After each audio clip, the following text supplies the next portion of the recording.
Selamat pagi anak-anak. Pagi. Apa kabar hari ini? Baik? Baik. Sehat semua ya? Sehat. Oke.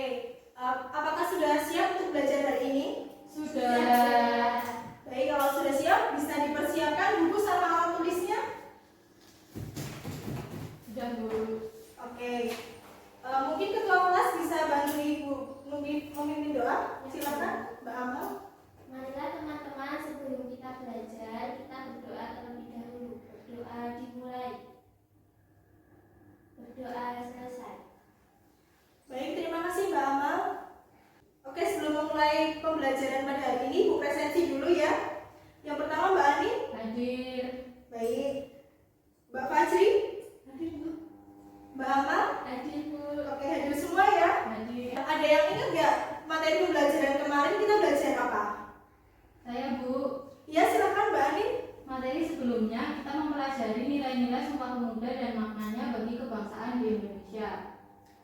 Iya, betul sekali. Mungkin bisa dijelaskan Mbak Ani kemarin kita udah belajar apa aja di dalam itu? Jadi Sumpah Pemuda itu lahir pada 28 Oktober 1928 pada Kongres Pemuda kedua. Tujuan dari adanya Sumpah Pemuda ini adalah untuk melaksanakan cita-cita sebagai mengumpulkan semua dalam pemuda Indonesia, membangkitkan semangat untuk melawan penjajahan, memperkuat adanya upaya mencapai kemerdekaan, dan membuat adanya rasa persatuan dan kesatuan. Baik, terima kasih Mbak Ani. Oke, sebelum mulai pelajaran pada hari ini, Ibu ingin bertanya nih. Ada yang tahu zodiak kalian nggak? Tahu. Apa aja nih? Libra, Bu. Scorpio. Wah, beda-beda ya. Nah, kalian masih suka sering baca zodiak nggak? Jarang, Bu. Enggak. Aku suka nih. Ada tahu ramalan hari ini atau bulan ini? Nggak tahu, Bu. Sebentar jadinya nggak tahu. Wah, Ibu ini ya kalau gitu. Nah, pembelajaran hari ini juga berkaitan tentang zodiak tadi. Sebenarnya zodiak atau ramalan itu udah ada zaman dahulu nih. Zaman dahulu pada masa kerajaan Kediri itu udah ada ramalan. Nah, ada raja dari Kediri ini yang terkenal dengan ramalannya. Namanya siapa? Siapa, ada yang tahu? Jayabaya. Iya, benar sekali Mbak Ani, namanya Jayabaya. Ada yang tahu nggak nih ramalan Jayabaya yang terkenal nih apa? Saya tahu, Bu. Ya, silahkan. Ramalan kalau Indonesia akan dijajah oleh bangsa yang berkulit kuning. Oke, benar ya yang dikatakan Mbak Lintang tadi. Nah, ada yang tahu nggak nih bangsa kulit kuning itu apa? Siapa? Negara mana? Ada yang tahu nggak bangsa kulit kuning? Belanda. Ya, benar sekali. Jadi bangsa kulit kuning itu Jepang ya. Nah, materi pembelajaran hari ini akan berkaitan dengan kependudukan Jepang di Indonesia. Oke, jadi pada pertemuan kali ini kita akan belajar tentang sifat kependudukan Jepang dan respon bangsa Indonesia. Yang pertama kita akan bahas latar belakang, kemudian tujuan, respon, organisasi, perlawanan, dan dampak. Nah, kalian, anak-anak diharapkan dapat menganalisis dan menjelaskan bagaimana latar belakang kedatangan bangsa Jepang ke Indonesia. Kemudian tujuan Jepang ke Indonesia itu ngapain aja, apa yang dia inginkan dari Indonesia. Kemudian respon bangsa Indonesia terhadap kedatangan Jepang itu seperti apa? Apakah mereka terbuka atau mereka tertutup? Kemudian organisasi itu apa? Itu nanti ada 3 jenis organisasi: sosial, kemudian semi militer, dan militer. Kemudian kalian juga diharapkan dapat menganalisis dan menjelaskan perlawanan bangsa Indonesia terhadap Jepang. Kemudian yang terakhir adalah dampak penjajahan Jepang di Indonesia.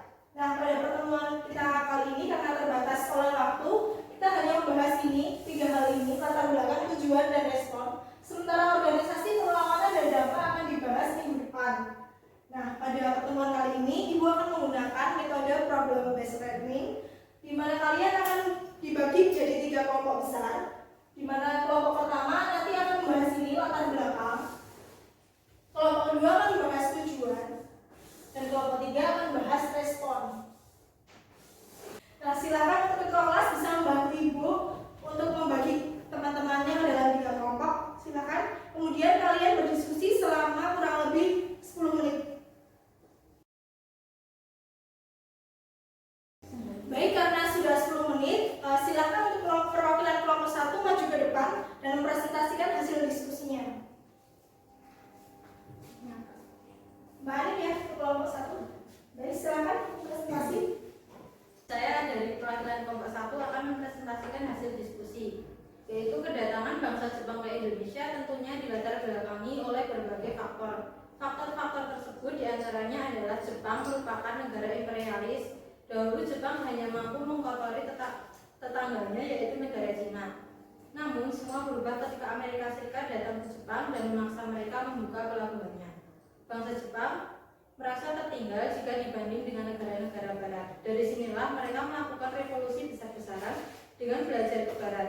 Revolusi ini dikenal dengan nama Restorasi Meiji yang dimulai pada tahun 1868. Hasilnya, Jepang menjadi negara yang kuat dan modern. Bersama dengan ilmu dan teknologi, Jepang membawa ajaran imperialisme barat. Selain itu, Jepang membawa ideologi fasisme yang mana bercerita bahwa nasionalisme yang berlebihan mengutamakan kekuatan militer dan otoriter. Kemenangan Jepang di Pearl Harbor dari tempat lainnya mendorong Jepang untuk memperluas kekuasaannya ke Asia Tenggara. Jepang berniat ingin mengalahkan Amerika Serikat dan sekutu-sekutunya yaitu Belanda dan Australia. Sekian, ada yang ingin ditanyakan? Silakan untuk teman-teman ada yang ingin bertanya kepada kelompok 1. Saya. Ya, Mbak Lisa silakan. Saya masih sedikit bingung tentang apa itu yang disebut restorasi Meiji.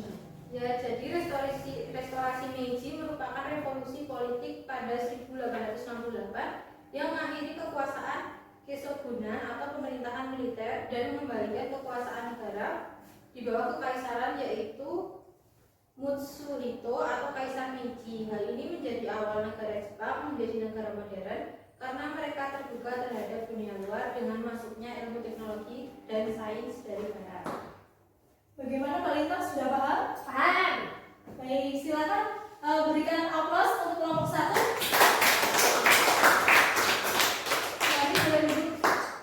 Kemudian kelompok 2 silakan, siapa? Oh, Mbak Fajri. Ya, silakan.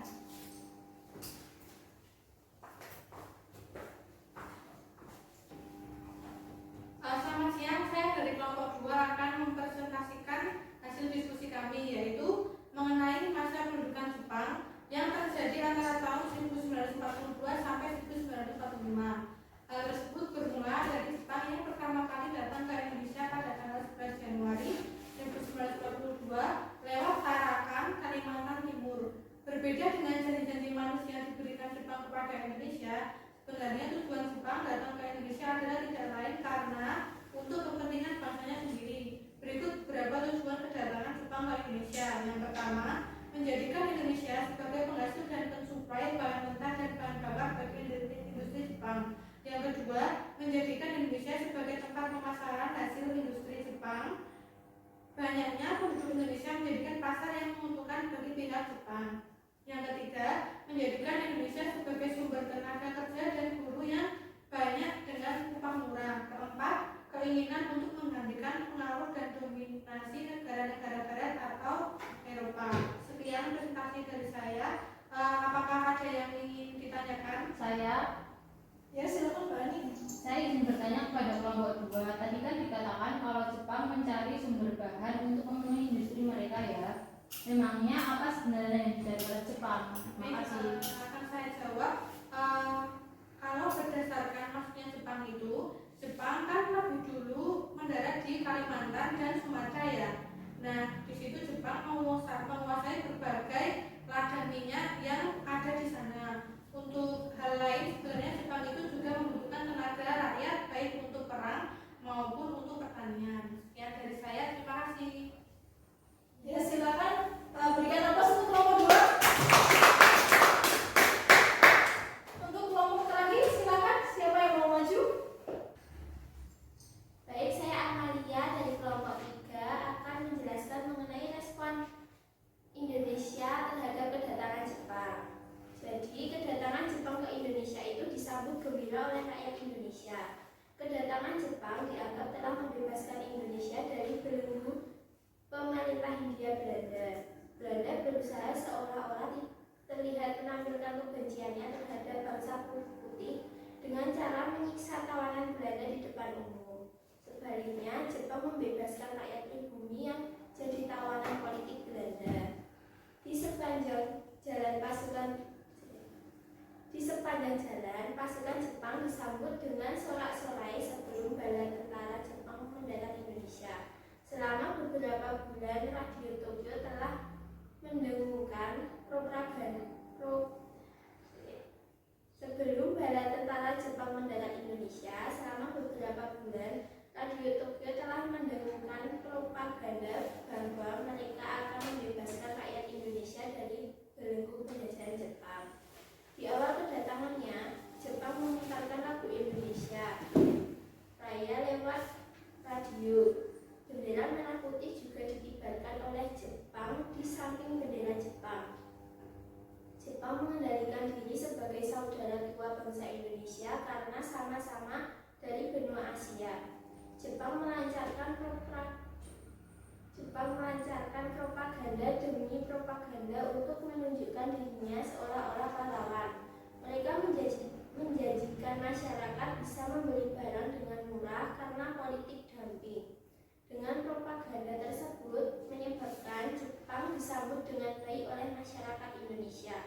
Sambutan baik juga didasarkan kepercayaan atas ramalan Jayabaya bahwa bangsa kulit kuning akan datang dan tidak lama setelah itu Indonesia merdeka. Sudah? Sudah.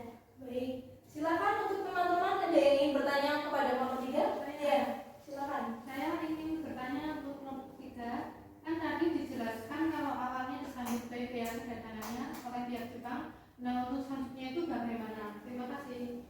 Ya, benar sekali. Awalnya kedatangan bangsa Jepang itu disambut baik oleh bangsa Indonesia. Namun lama-kelamaan setelah melihat bagaimana pendudukan Jepang, terutama ketika Jepang memperlakukan kerja paksa atau pengusaha, tentunya membuat rakyat merasa dirugikan dan tersiksa.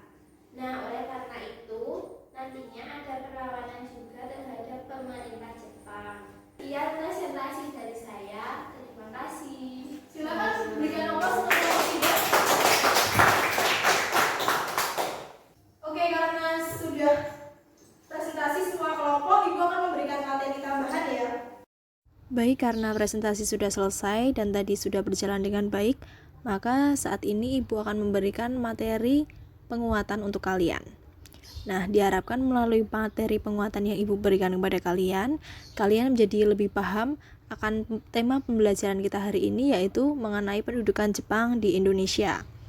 Nah, langsung saja kita next slide untuk materi penguatan.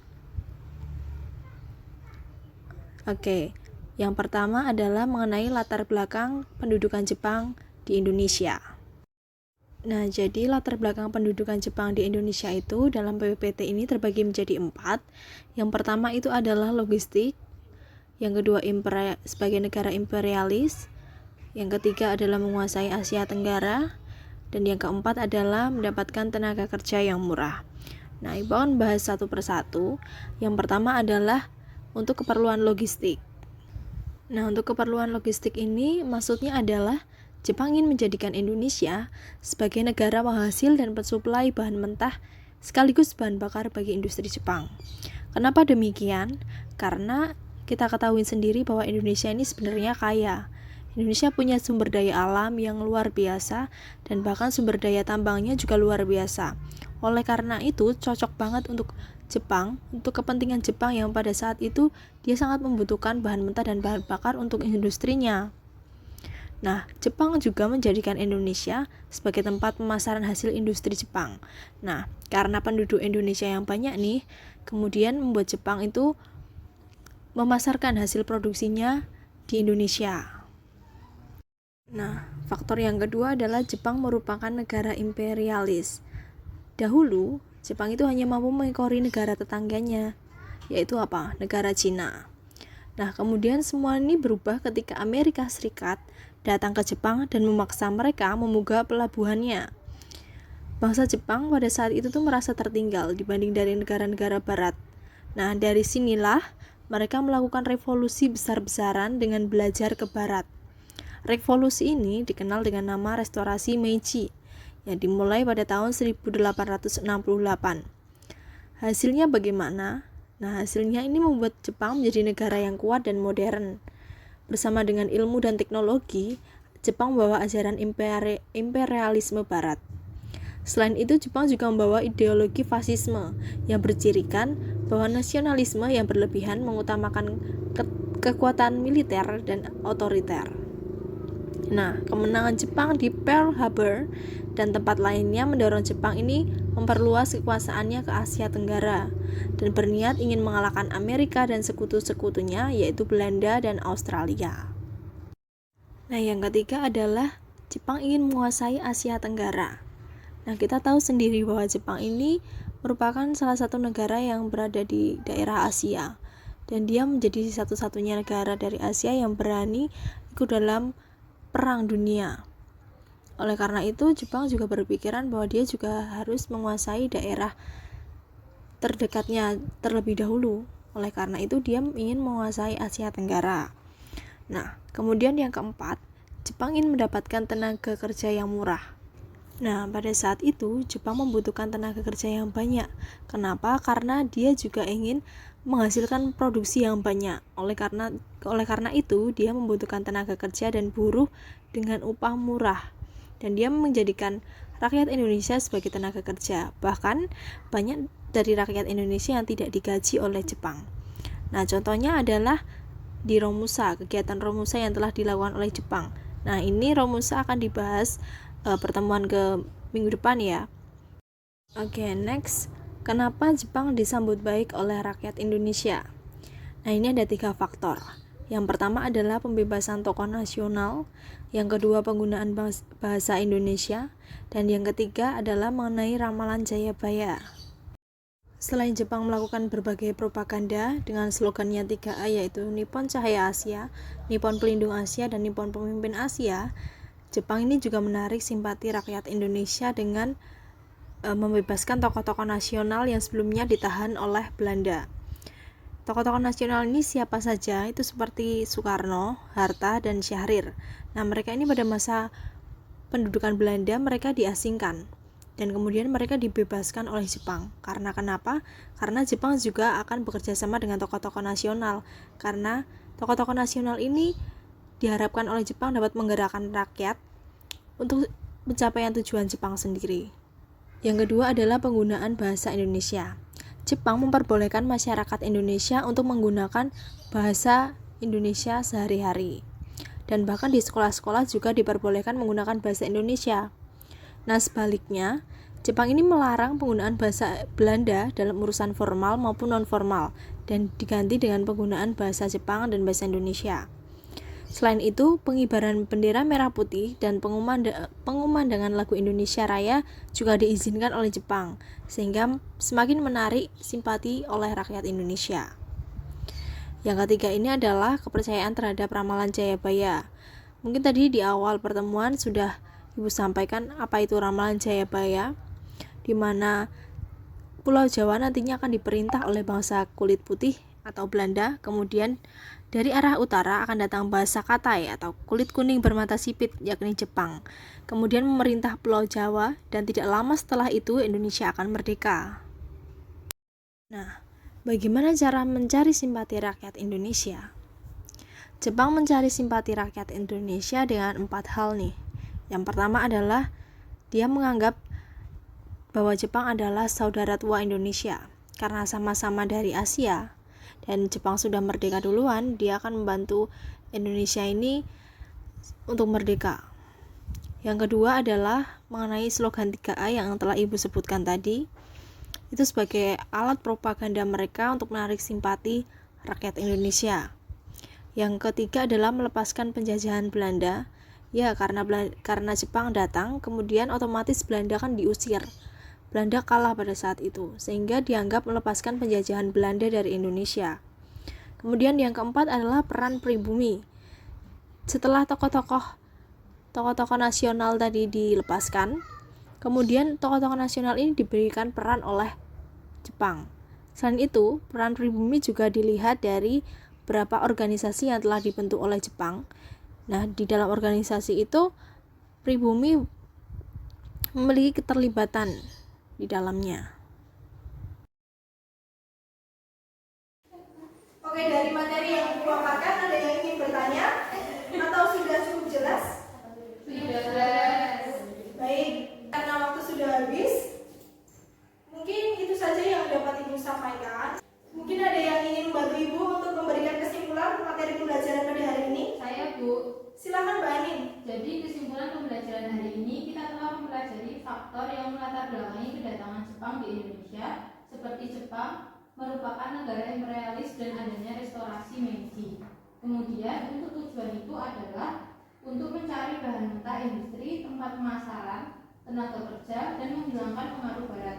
Nah, kedatangan Jepang ini awalnya disambut baik oleh rakyat karena Jepang berhasil memberikan propaganda, salah satunya menganggap sebagai saudara tua. Oke, jadi benar yang dikatakan Mbak Anin. Hari ini kita sudah mempelajari 3 hal ini, yaitu latar belakang, tujuan, dan respon bangsa Indonesia. Nah, semuanya tadi kan sudah dipresentasikan oleh kelompok kalian. Nah, Ibu juga ingin tanya pendapat kalian bagaimana pembelajaran hari ini? Menarik atau tidak? Sangat menarik, Bu. Mbak Lintan bisa dijelaskan tanggapannya bagaimana, kenapa bisa sangat menarik? Menarik karena kita bisa bertukar pikiran dengan teman satu kelompok ketika diskusi. Kemudian pembelajaran jadi lebih aktif. Baik, terima kasih Mbak Lintan.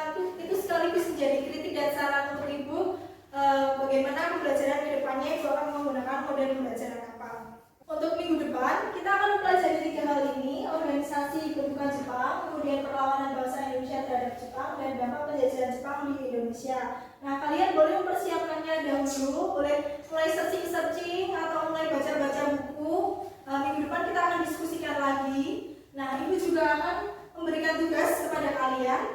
Silakan kalian boleh membuat mind mapping salah satu tema ini. Kemudian besok akan kita presentasikan bersama. Bisa dipahami anak-anak? Bisa, Bu. Bisa.